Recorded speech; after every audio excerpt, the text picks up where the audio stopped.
Muito bom dia, queridos alunos do sexto ano. Estamos aqui, nós, na nossa primeira videoaula, né? Nossa aula à distância.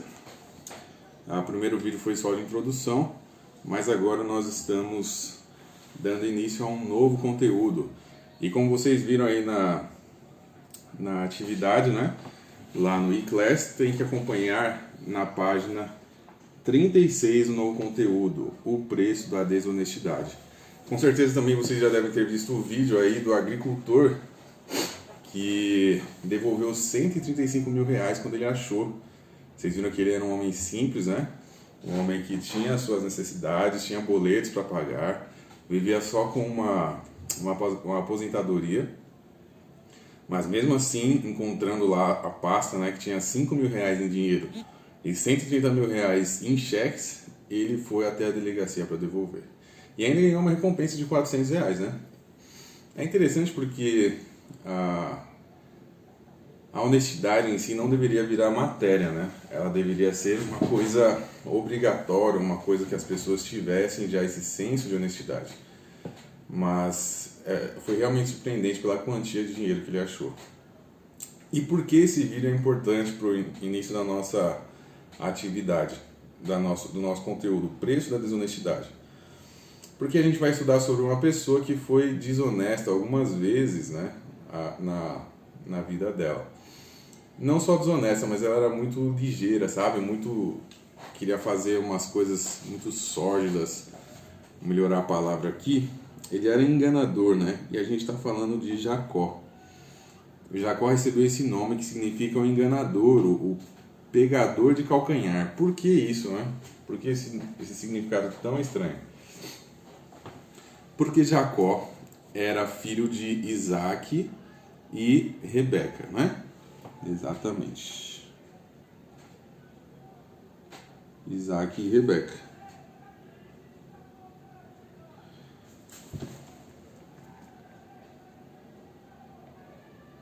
E Rebeca era estéril. O que é estéril? Não podia ter filhos. Era incapacitada de ter filhos. E nós estudamos sobre Isaac. Isaac foi o filho de Abraão, o qual Abraão levou lá no monte para sacrificar, mas Deus impediu ele, né? E Isaac então orou ao Senhor, já era mais velho, sua esposa também, e agora Rebeca estava apta a ter filho. Ela ficou grávida de gêmeas ainda. Olha que bênção, né?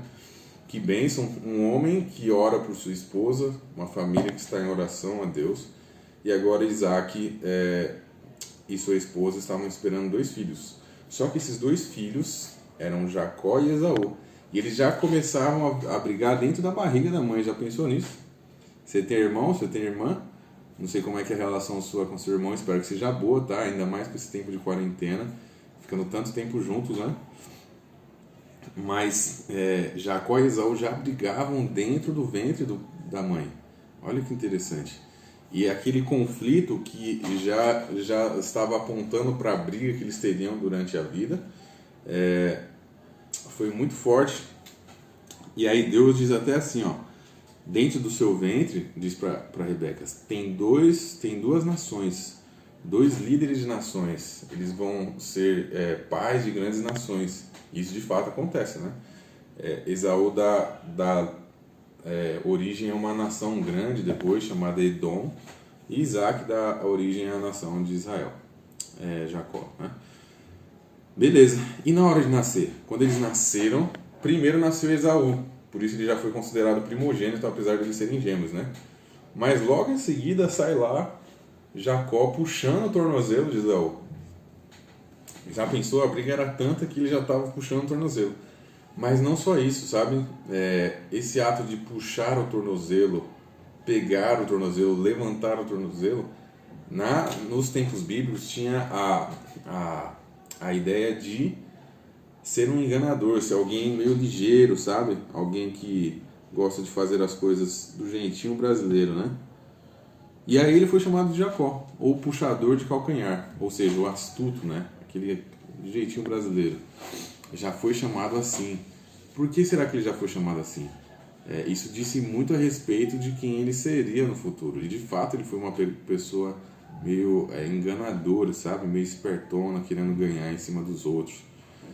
E o primeiro relato que isso nos conta é quando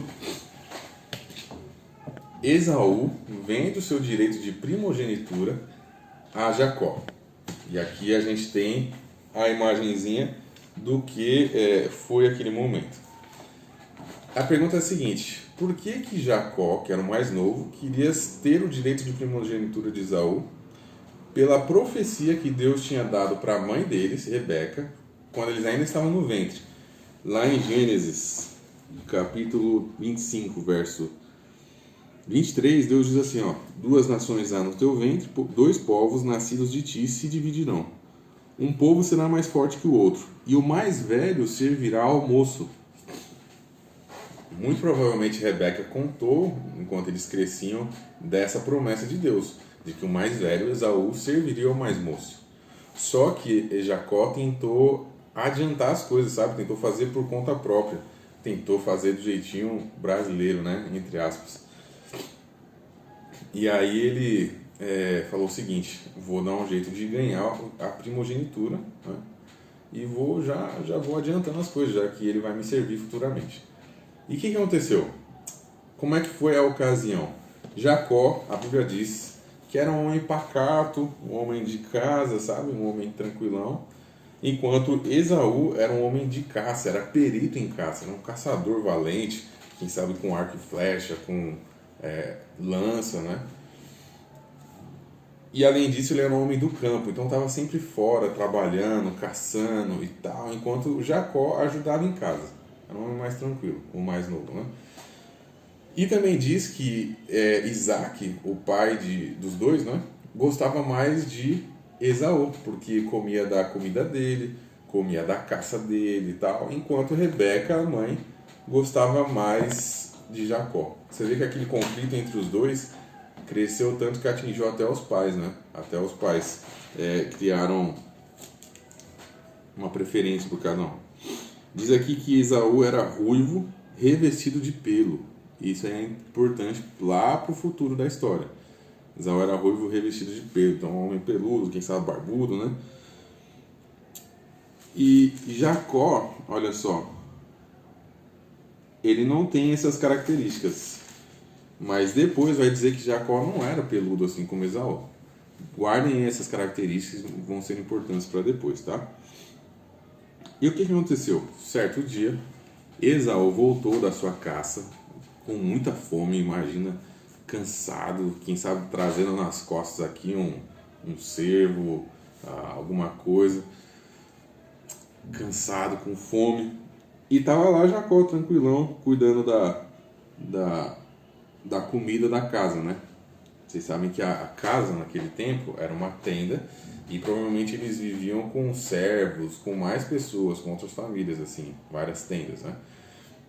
E aí Jacó ajudava ali o acampamento. Chega Esaú, morrendo de fome, e fala assim, ó, lá em Gênesis 25, verso 30. Peço-te que me deixes comer um pouco desse cozinhado vermelho, pois estou esmorecido. Então, Jacó estava fazendo uma sopa, um guisado, enfim, um cozinhado vermelho. E Jacó responde assim, ó: vende primeiro o teu direito de primogenitura. E aí Esaú responde: estou a ponto de morrer. De que me aproveitará o direito de primogenitura? Então Jacó disse: jura primeiro que você vai dar esse direito. Aí Esaú jurou e vendeu seu direito de primogenitura a Jacó. Deu, pois, Jacó a Esaú pão e cozinhado de lentilhas. Ele comeu, bebeu, levantou e saiu. Assim desprezou Esaú o seu direito de primogenitura. Olha para você ver, né? Algumas coisas a respeito disso. Jacó, então, foi ligeirão, se aproveitou do cansaço, da fome de Esaú, para colocar em prática o plano que ele já tinha de usurpar a primogenitura do seu irmão. Já foi ligeiro, tudo errado, né? Vocês estão entendendo quando eu digo ligeiro? É interessante que assim, a gente seja ligeiro no sentido de ser prático, de ser rápido. Mas sabe, na gíria, quando o ligeiro quer dizer espertão, querendo passar os outros por trás, é desse jeito. É isso que Jacó foi. E ele estava planejando isso já. Enquanto Esaú não foi correto também. O direito de primogenitura na era patriarcal aqui, dessa época dos tempos bíblicos, era muito importante. Ele era o futuro líder da casa, da família, ele era o futuro líder do acampamento. Como primogênito, ele já exercia parcialmente essa liderança, porque o pai dava mais prerrogativas ao primogênito. Não era uma coisa simples, era uma grande responsabilidade você ser o primogênito. Mas ali ele fala o seguinte: para que vai me servir isso daqui? Para que serve? Olha só. Era um grande direito, responsabilidade e privilégio. Ele fala: para que vai me servir? Estou com fome. Ele era um cara muito impulsivo, né? Tanto é que no último versículo aqui, ó, versículo 34, a sequência de verbos diz o quanto ele menosprezou o direito de primogenitura. Diz aqui, ó, que ele comeu, bebeu, levantou e saiu. Comeu, bebeu, levantou e saiu. Não tinha muita importância aquele evento, entendeu? Ele estava se importando mais com a comida mesmo. E isso foi tão grave que lá em Hebreus, lá mais para o final da Bíblia, existe um relato de heróis da fé, pessoas que representaram a Deus aqui na Terra, foram fiéis, né? Deus operou milagres através dessas pessoas, mas lá tem Esaú, mas não na galeria lá dos heróis da fé, pelo contrário, tem um relato que diz assim, ó, em Hebreus 12,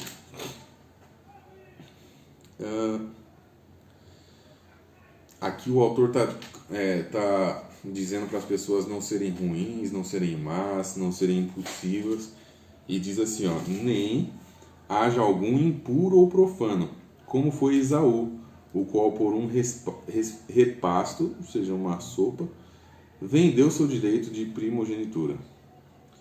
Pois sabeis também que posteriormente, querendo herdar a bênção, foi rejeitado, pois não achou lugar de arrependimento, embora com lágrimas o tivesse buscado. Ou seja, Esaú foi marcado de maneira negativa na história, pelo impulso dele, pelo descontrole dele. Então, apesar dele ter sido enganado, né, ele não fez muita questão do que era seu direito e privilégio. Duas lições aí, certo? Não sermos pessoas impulsivas, termos ideia da responsabilidade, direito e privilégio que nós temos dentro da nossa família, dentro também do plano de Deus para nós, entender que nós somos filhos de Deus também, né? E devemos ser responsáveis com esse privilégio. E, levando para Jacó, não sermos enganadores, sermos honestos, né? Tanto o exemplo aqui do nosso amigo João, lá o agricultor, que foi uma pessoa honesta, quanto o exemplo do que não fazer aqui de Jacó, sendo alguém enganador. Que Deus nos abençoe e nós tenhamos essa lição em nossos corações.